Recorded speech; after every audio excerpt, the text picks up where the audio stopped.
I'm laughing because I'm about to tell you I've got 4 shows on the air this year, and one of them is going to debut on the 23rd of September on CBS called Shit My Father Said, which CBS won't let us say the word, so we're saying Bleep My Father Says. It's very funny, and I think you'll enjoy it. I'm struggling with how to do a sitcom. I don't quite know how to do all that, but I think you'll find it amusing. And then there's a show called Aftermath. I don't know whether any of you have seen it on the Bio channel. It is one of the greatest things I've been associated with forever. I'm mad about the show. Aftermath, the events after something that caught our attention in the news.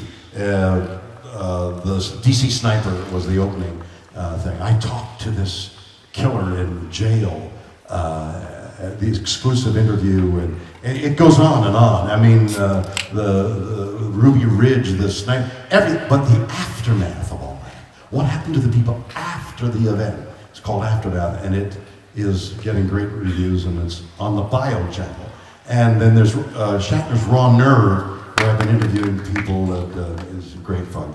And then another here called Weird or What, which is great fun, great stuff. But what was so much fun about Denny Crane?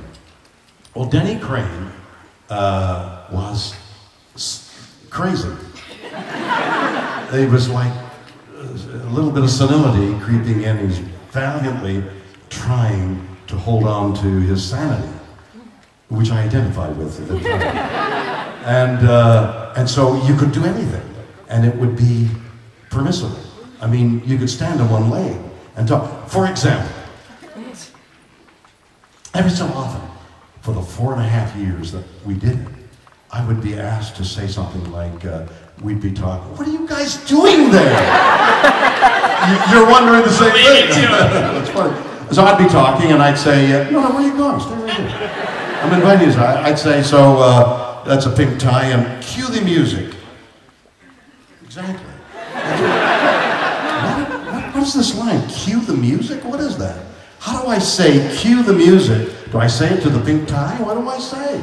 How do we do cue the music?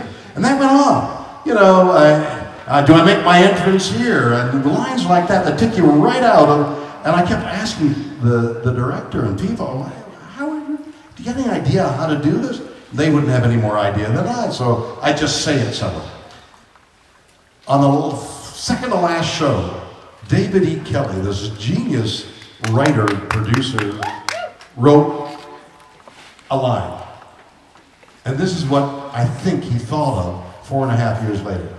I say to somebody, you know, I lead my life like I was on a television show.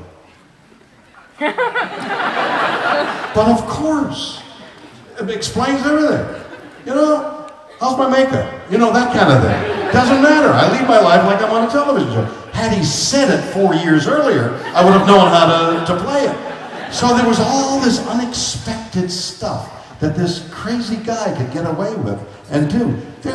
I'm thinking, what impression? They had a needle sticking out of my forehead. Do you remember that?